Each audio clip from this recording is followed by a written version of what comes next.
चलो हमारा next topic start करते हैं। हम केमिकल प्रॉपर्टी पढ़ रहे थे एस ब्लॉक एलिमेंट की। तो हमने 3 प्रॉपर्टी कर ली थी बेटा। उसमें से हमारे पास फर्स्ट जो प्रॉपर्टी थी वो थी एक्शन विद एयर। उसमें हमने ऑक्साइड, परऑक्साइड और सुपर ऑक्साइड पढ़े थे। उसके बाद सेकंड प्रॉपर्टी थी एक्शन विद हाइड्रोजन। ठीक है, हाइड्रोजन के साथ हाइड्राइड बनाते हैं। नेक्स्ट थी हमारी एक्शन विद वाटर, वाटर के साथ ये रिएक्ट करते हैं, इसीलिए हम इनको कैरोसिन ऑयल में स्टोर करके रखते हैं। उसके बाद हमने इनके हाइड्रोक्साइड के बारे में बताया था, ठीक है, और इनकी बेसिक स्ट्रेंथ के बारे में बताया था। अब हमारा जो फोर्थ टॉपिक है केमिकल प्रॉपर्टी में वो है एक्शन ऑफ हैलोजन। तो एक्शन ऑफ हैलोजन में हमारे पास क्या है, जो अल्कली मेटल है बेटा वो कंबाइन करते हैं हैलोजन्स के साथ और आयनिक हैलाइड्स बनाते हैं। देखो कैसे, कोई भी मेटल ले ली हमने तो वो क्या करेगी, हैलाइड्स के साथ रिएक्शन करेगी और क्या बनाएगी, MX, इस तरह से बन जाएगा आपका। ठीक है, फॉर एग्जाम्पल हम सोडियम मेटल लें और उसकी Cl2 के साथ, एक मिनट रुको।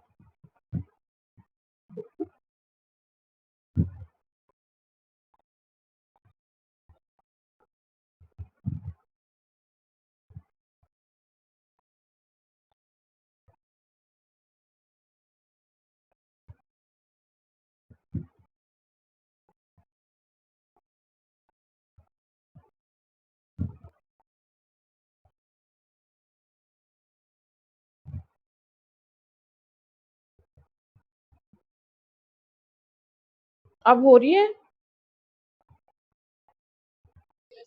हाँ जी। तो देखो सोडियम मेटल जो है, आप अपनी बुक को ओपन करके रखा करो एक बार।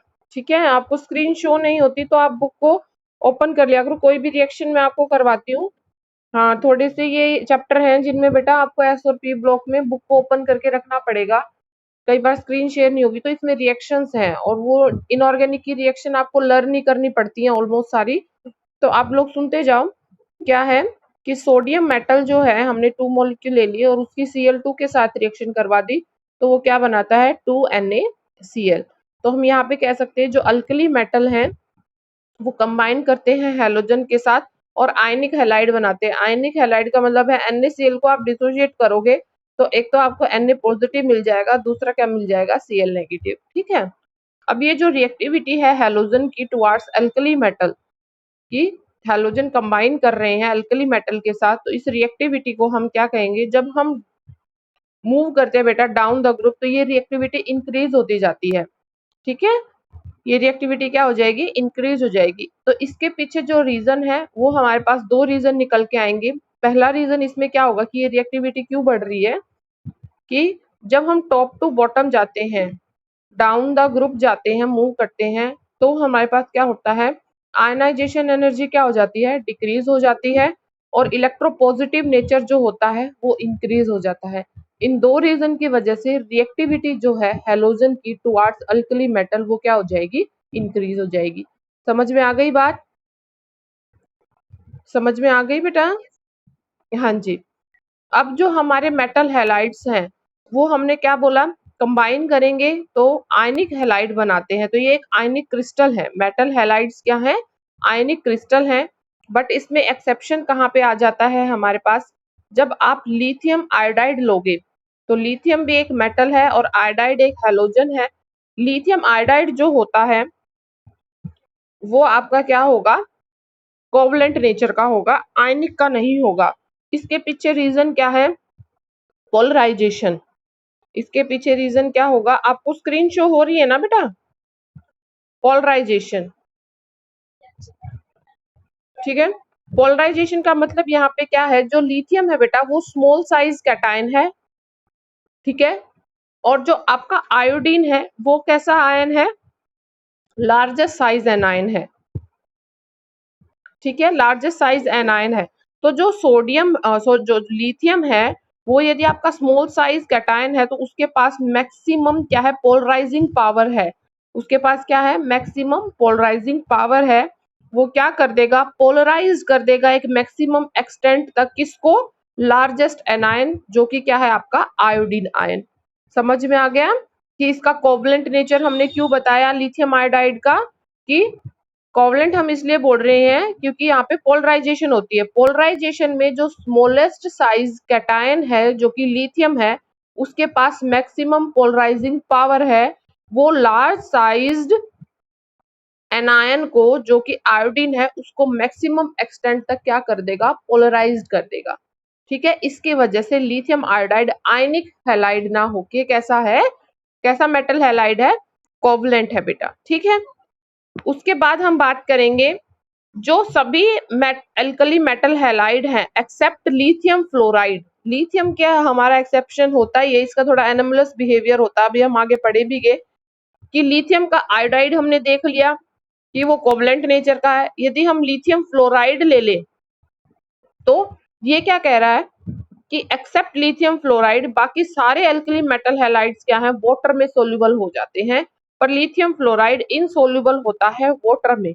अब इसका रीजन क्या है, देखो ये इंपॉर्टेंट क्वेश्चन है, एक एक दो दो नंबर में कई बार ये क्वेश्चन पूछ लेते हैं कि आपने पहले तो ये कहा कि रिएक्टिविटी हैलोजन की टुवार्ड्स अल्कली मेटल क्या होती जाती है, इंक्रीज हो जाती है। इसके पीछे दो रीजन थे।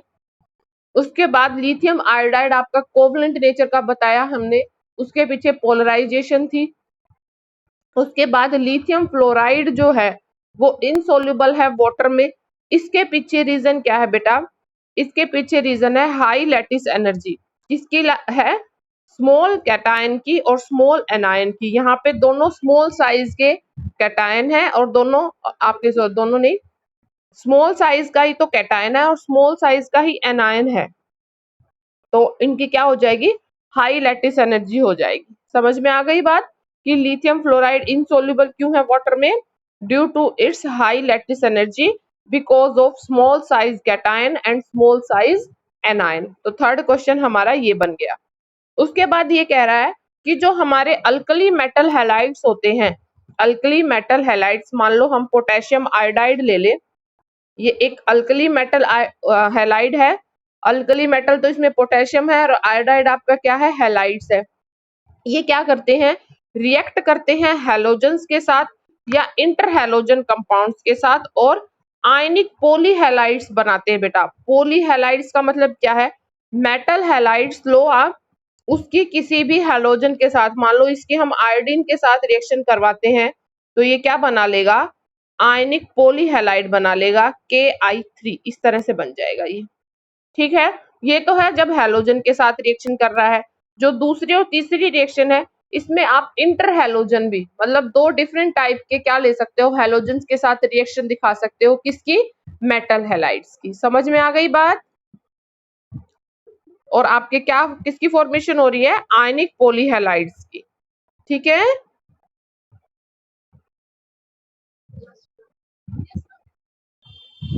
नेक्स्ट अब हमारा आता है fifth point, solution in liquid ammonia. Chemical property में फिफ्थ प्रॉपर्टी है सॉल्यूशन इन लिक्विड अमोनिया। तो इसके लिए बेटा क्या है हमारे पास एक्सप्लेनेशन, जो अल्कली मेटल हैं वो डिसॉल्व हो जाते हैं लिक्विड अमोनिया में और ब्लू कलर का सॉल्यूशन हमें प्रोवाइड होता है जो कि कंडक्टिंग नेचर का होता है।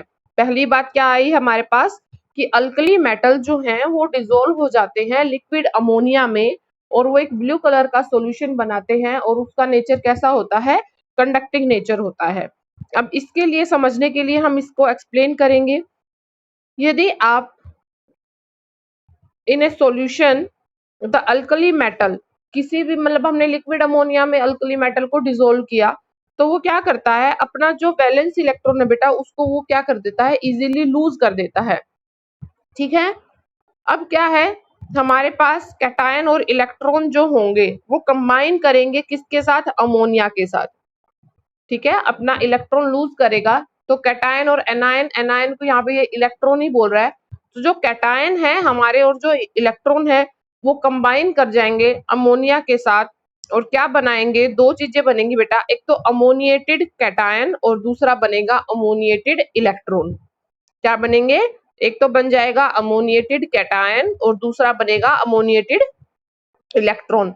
तो यहाँ पे आपकी बुक्स में देखो रिएक्शन बताई हुई है कि मेटल की रिएक्शन होती है लिक्विड अमोनिया के साथ और एक्स और वाई यहाँ पे किस चीज के ऊपर डिपेंड करेंगी, कितनी एक्सटेंट में आपका सोल्वेशन हुआ है। जो हम सॉल्यूशन बना रहे हैं उसके ऊपर किसकी वैल्यू डिपेंड करेगी, एक्स की और वाई की। समझ में आई? Solvation of the alkali metal कितनी एक्सटेंट में हुआ है, ये चीज क्या हमें डिफाइन कर रही है, value of x and B. समझ में आ गया? ठीक है। तो यहाँ पे मेटल की, और हमने अमोनिया में जब इसका लिक्विड सॉल्यूशन बनाया तो हमें क्या मिल गए, अमोनिएटेड कैटायन और अमोनिएटेड इलेक्ट्रॉन। समझ में आ गई बात? अब यहाँ पे जो आपका अमोनिएटेड इलेक्ट्रॉन है बेटा, वो तो रिस्पॉन्सिबल है blue colour of the solution. किसके लिए रिस्पॉन्सिबल है? जो ब्लू कलर बनता है सॉल्यूशन का। और जो हमारे अमोनिएटेड कैटायन है और साथ में अमोनिएटेड इलेक्ट्रॉन, ये दोनों रिस्पॉन्सिबल होते हैं इलेक्ट्रिकल कंडक्टिविटी के लिए। ठीक है। पहले तो हम ये बताएंगे कि ब्लू कलर का सॉल्यूशन किन की वजह से बनता है, अमोनिएटेड इलेक्ट्रॉन की वजह से। और जो इलेक्ट्रिक कंडक्टिविटी है वो किसकी वजह से आई है, अमोनिएटेड कैटायन की वजह से भी और अमोनिएटेड इलेक्ट्रॉन की वजह से भी। बताओ, इतनी बात समझ में आ गई आप लोगों को? इतनी बात समझ में आई? हाँ जी। अब देखो, अब आगे है क्या है, जब हम इसका डाइल्यूट सॉल्यूशन लेते हैं, डाइल्यूट सॉल्यूशन का मतलब समझते हो ना, जिसमें वाटर कंटेंट क्या हो, ज्यादा हो, डाइल्यूट किया हुआ है, तो यहाँ पे पैरामैग्नेटिक नेचर क्या रहेगा, ज्यादा रहेगा। पैरामैग्नेटिक का मतलब क्या है, यहाँ पे हमें फ्री इलेक्ट्रॉन इजीली अवेलेबल हो जाएंगे जब आप कैसा सॉल्यूशन लेते हो, इसका डाइल्यूट सॉल्यूशन लेते हो। समझ में आ गया? मतलब अमोनिएटेड सॉल्यूशन का मतलब क्या है कि आपने मेटल भी ले ली, अमोनिया भी ले लिया और उसको डाइल्यूट कर रहे हैं हम। ठीक है। तो डाइल्यूटेड सॉल्यूशन में पैरामैग्नेटिक नेचर होता है, और पैरामैग्नेटिक का मतलब ही ये होता है कि वहां पे आपको फ्री इलेक्ट्रॉन इजीली क्या हो जाते हैं, अवेलेबल हो जाएंगे। बट जैसे ही आप कंसंट्रेशन बढ़ाते हो, with increase in concentration, paramagnetic character जो होता है वो क्या हो जाएगा बेटा, डिक्रीज हो जाएगा। डिक्रीज होने का मतलब यहाँ पे क्या है कि कंसंट्रेटेड सॉल्यूशन में जो अमोनिएटेड इलेक्ट्रॉन है वो इलेक्ट्रॉन पेयर अप हो जाते हैं। क्या हो जाएंगे, इलेक्ट्रॉन जो हैं वो क्या कर लेंगे, एक दूसरे को पेयर अप कर लेंगे। समझ में आ गया? समझ में आ गया? तो जो नीचे जो रिएक्शन दी हुई है उसमें अमोनिएटेड इलेक्ट्रॉन पेयर्स दिए हुए हैं। ठीक है। तो यहाँ पे पेयर अप किस वजह से हुए हैं, जब हमने इस सॉल्यूशन को क्या कर दिया, कंसंट्रेटेड कर दिया। ठीक है। नेक्स्ट अब ये कह रहा है, due to presence of free and ammoniated electron, free और जो अमोनिएटेड इलेक्ट्रॉन है, ये सॉल्यूशन बिहेव करते हैं strong and valuable powerful selecting reducing agent की तरह। आपने हमेशा सुना होगा लिथियम जो है वो best reducing, strong reducing agent होता है। तो यहाँ पे इन्हीं रीजंस की वजह से, किसकी वजह से, जो यहाँ पे हमारे पास फ्री इलेक्ट्रॉन है और जो अमोनिएटेड सॉल्यूशन है उसमें जो इलेक्ट्रॉन है, इनकी वजह से ये एक valuable powerful selective reducing agent की तरह क्या करता है, बिहेव करता है। तो बेटा ये हमारा फिफ्थ केमिकल प्रॉपर्टी थी। सिक्स्थ केमिकल प्रॉपर्टी है अब हमारी रिड्यूसिंग नेचर ही आ जाएगा इसका।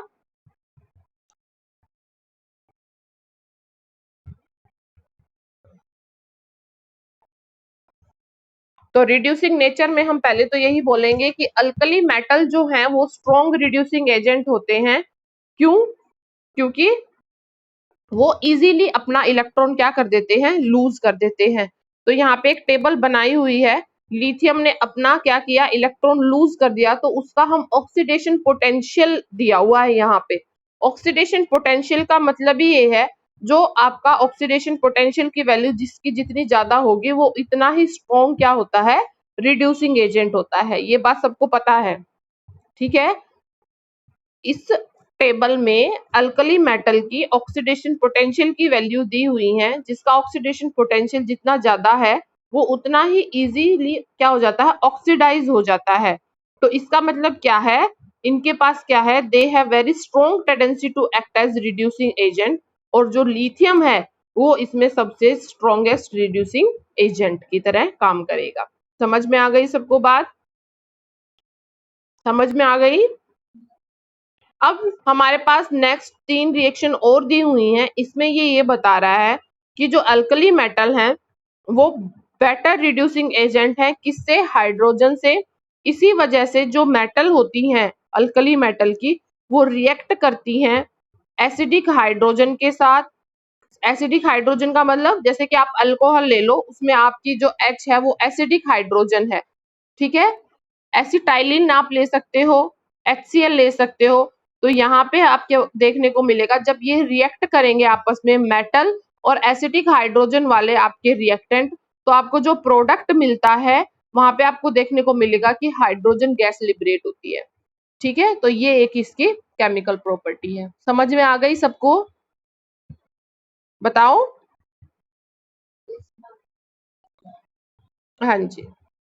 आप नेक्स्ट अब हमारे पास है anomalous behaviour of lithium and diagonal relationship.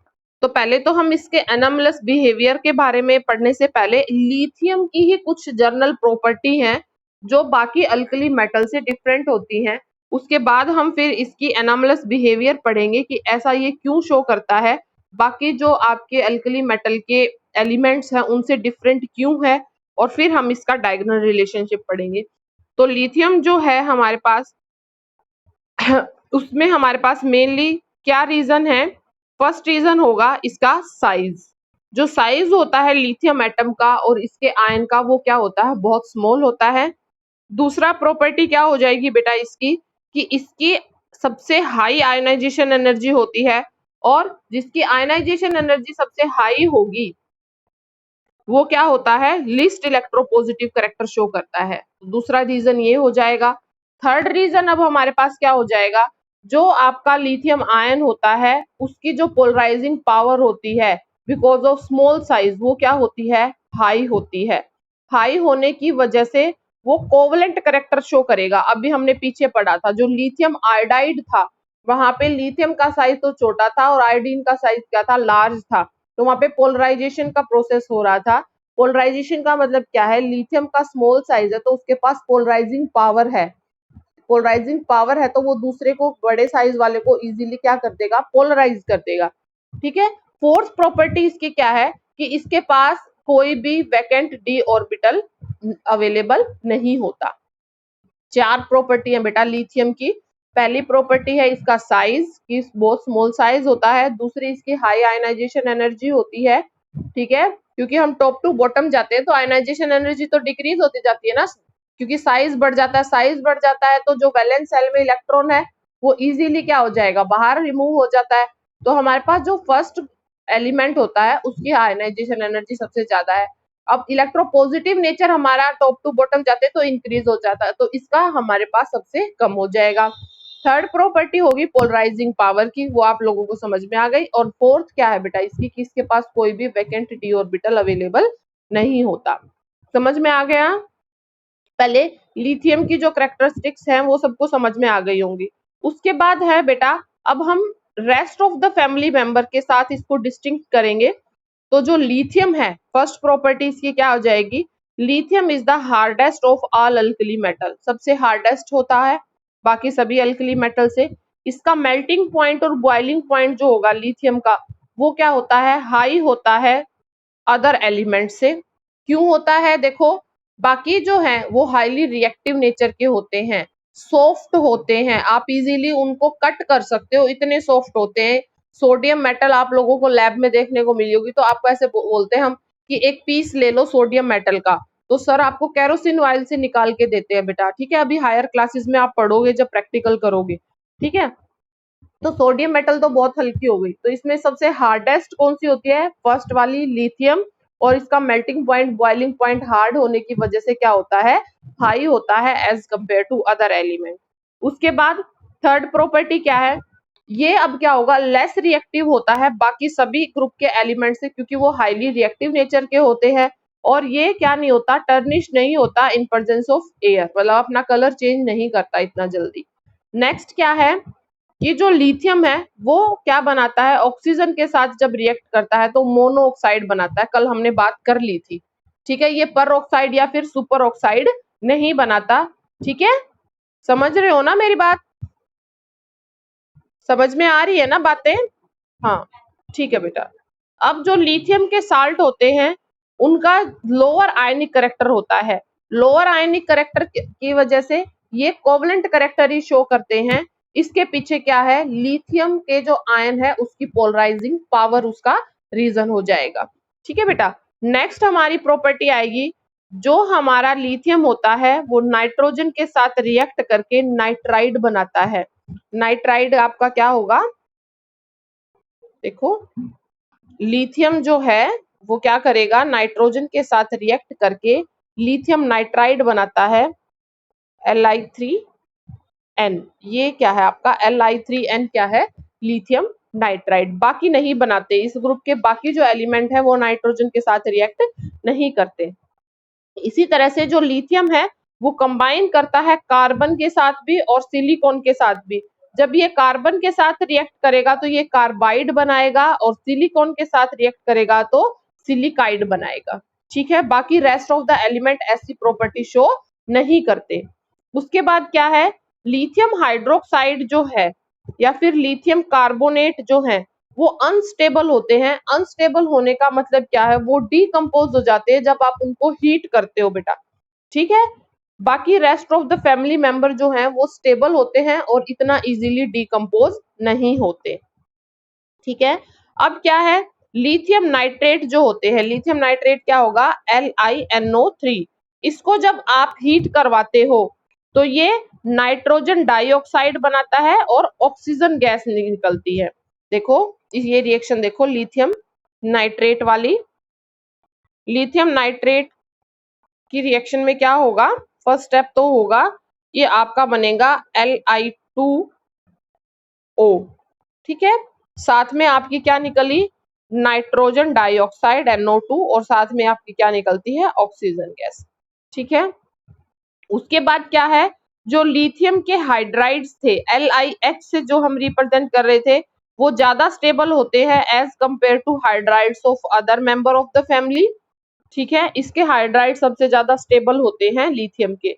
Lithium chloride और जो लिथियम नाइट्राइड होते हैं वो सोल्यूबल होते हैं अल्कोहल में।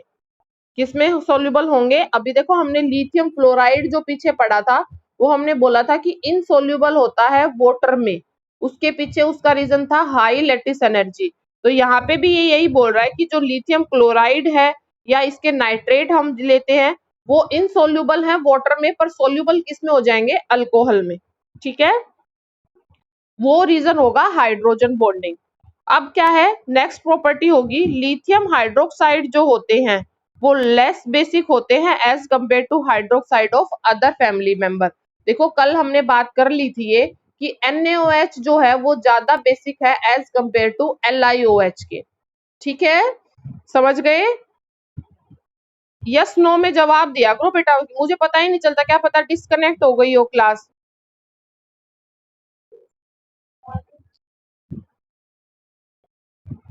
अरे बोलो, समझ में आ रहा है ना आप लोगों को? हाँ जी, ठीक है ठीक है ठीक है।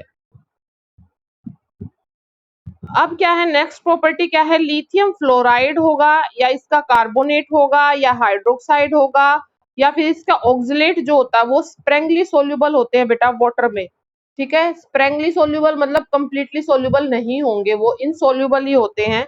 तो इनको सोल्यूबल करने के लिए हमें क्या करना पड़ता है, इनको अल्कोहल में डिजोल्व करना पड़ता है। ठीक है, ये ऑर्गेनिक सोलवेंट होते हैं, उनमें डिजोल्व होंगे ये। उसके बाद क्या है आपका, नेक्स्ट प्रॉपर्टी है हमारे पास इसकी डायगोनल रिलेशनशिप।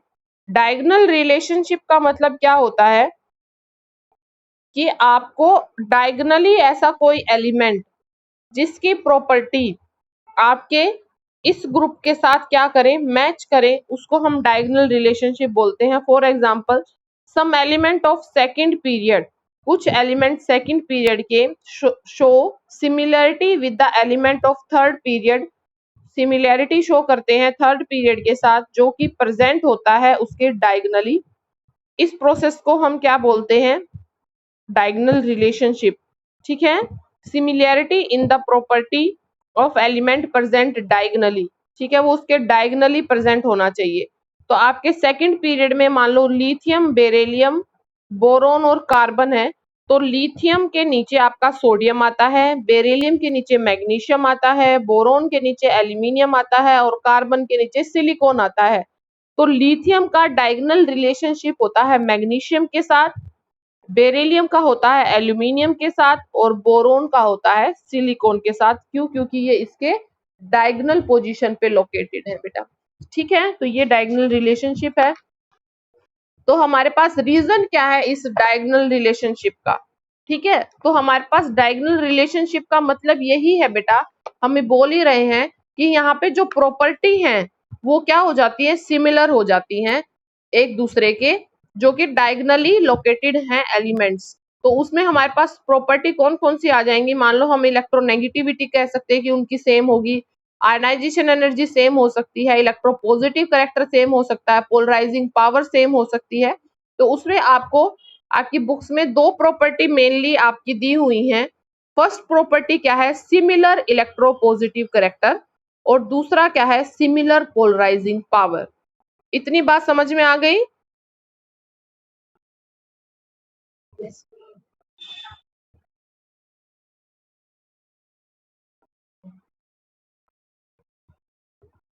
देखो, अब सिमिलर इलेक्ट्रोपॉजिटिव करेक्टर को आप कैसे एक्सप्लेन करोगे?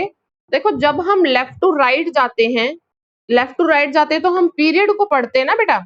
तो जब हम लेफ्ट टू राइट जा रहे हैं और एक पीरियड में जाते हैं तो इलेक्ट्रोपॉजिटिव करेक्टर जो होता है वो क्या हो जाता है? डिक्रीज हो जाता है। तो हम लेफ्ट टू राइट जा रहे हैं तो इलेक्ट्रोपॉजिटिव करेक्टर क्या हो रहा है? डिक्रीज हो रहा है। आपको स्क्रीन शो हो रही है ना? ठीक है बेटा। और जब हम डाउन द ग्रुप जा रहे हैं, नीचे की तरफ मूव कर रहे हैं, तो इलेक्ट्रोपॉजिटिव करेक्टर क्या हो रहा है? इंक्रीज हो रहा है। ठीक है, सबको पता है ना ये बात? तो लेफ्ट टू राइट जब हम जाते हैं पीरियड में तो इलेक्ट्रोपॉजिटिव करेक्टर डिक्रीज होता है, और जब हम टॉप टू बॉटम जाते हैं तो इलेक्ट्रोपॉजिटिव करेक्टर क्या होता है? इंक्रीज होता है। ठीक है, अब क्या है, ये एक दूसरे के मूव कर रहे हैं डायगोनली, तो यहाँ पे दो अपोजिंग टेंडेंसी, एक तो क्या, इंक्रीज होने वाली और एक डिक्रीज होने वाली, एक दूसरे को क्या कर देती है? कैंसिल आउट कर देती हैं। क्या कर देंगी? ये जो हमने बताया कि एक तरफ से डिक्रीज हो रहा है और एक तरफ से इंक्रीज हो रहा है, ये दो अपोजिंग टेंडेंसी एक दूसरे को क्या कर देंगी? कैंसिल आउट कर देंगी। ठीक है, तो इलेक्ट्रोपॉजिटिव करेक्टर जो होगा इनका ऑलमोस्ट क्या हो जाएगा? सेम हो जाएगा एज वी मूव डायगनली, जब हम क्या करेंगे? मूव करेंगे डायगनली। समझ में आ गई बात? सिमिलर इलेक्ट्रोपॉजिटिव करेक्टर को कैसे एक्सप्लेन करोगे? पहले हम लेफ्ट टू राइट जाएंगे, फिर हम टॉप टू बॉटम जाएंगे, तो वो तो एक दूसरे को कैंसिल कर रहे हैं। फिर हम डायगनली जब जाएंगे तो वो क्या हो जाएंगी? कैंसिल करेंगे, तो एक दूसरे की सिमिलर हो जाएंगी। ठीक है, समझ गए ना? तो इंक्रीज होगा ना ज्यादा डिक्रीज होगा, दोनों की ऑलमोस्ट क्या होगी? सिमिलर होगी। नेक्स्ट हमारे पास आ जाती है सिमिलर पोलराइजिंग पावर। तो पहले तो आपको पोलराइजिंग पावर का लेफ्ट टू राइट का पता होना चाहिए और फिर आपको टॉप टू बॉटम का पता होना चाहिए। तो पहले हम करेंगे लेफ्ट टू राइट मूव करेंगे बेटा।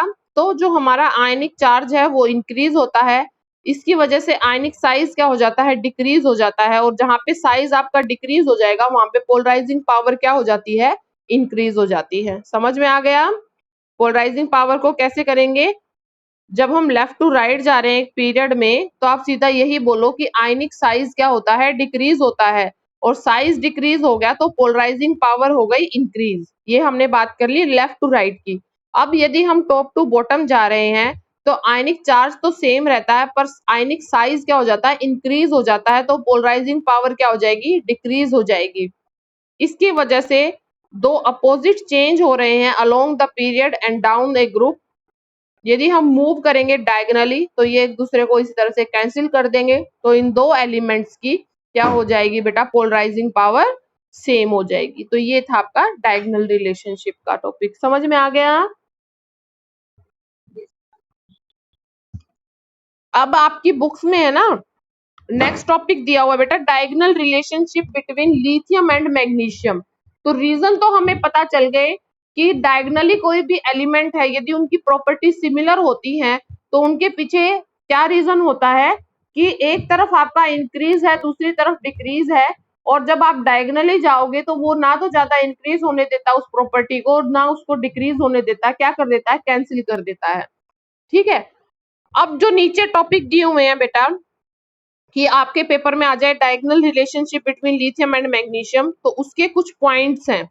तो उसमें हमारे पास फर्स्ट पॉइंट आता है इनका एटॉमिक रेडियस। अब हमें क्या करना है, इनकी प्रॉपर्टी को सिमिलर शो करना है। डायगोनल रिलेशनशिप का मतलब यही है कि लिथियम और मैग्नीशियम की प्रॉपर्टी क्या है, ऑलमोस्ट ऑलमोस्ट क्या है, सिमिलर है। तो इनका एटॉमिक रेडियस भी बेटा ऑलमोस्ट सिमिलर होता है, आयनिक रेडियस भी सिमिलर होता है। ये जो मेटल हैं दोनों, ये क्या होती हैं, हार्ड होती हैं। इनका इलेक्ट्रोनेगेटिविटी डिफरेंस जो होता है वो भी ऑलमोस्ट सेम होता है, डिफरेंट नहीं होता। इनकी पोलराइजिंग पावर Li पॉजिटिव की और Mg2 पॉजिटिव की वो भी ऑलमोस्ट सेम मैग्नीट्यूड की होती हैं। इनके जो हाइड्रोक्साइड है, लिथियम का हाइड्रोक्साइड ले लो या मैग्नीशियम का हाइड्रोक्साइड ले लो, वो दोनों कैसे हैं, वीक बेस होते हैं।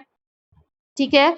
इनके कार्बोनेट, यदि हम लिथियम कार्बोनेट ले लें और मैग्नीशियम कार्बोनेट ले लें, ये क्या करते हैं, डिसोशिएट हो जाते हैं, डिकम्पोज होंगे, तो इनके पास क्या है, एक तो ऑक्साइड बन जाएंगे और कार्बन डाइऑक्साइड बाहर निकलती है। ठीक है।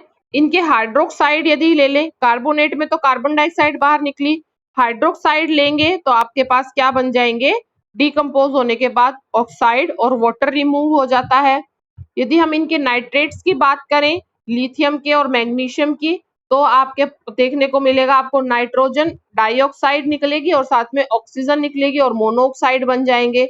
अब जो लिथियम और मैग्नीशियम है वो रिएक्ट करते हैं नाइट्रोजन के साथ, और जब ये रिएक्ट करते हैं तो अभी बताया था आपको, लिथियम जब नाइट्रोजन के साथ रिएक्ट करता है तो नाइट्राइड बनते हैं।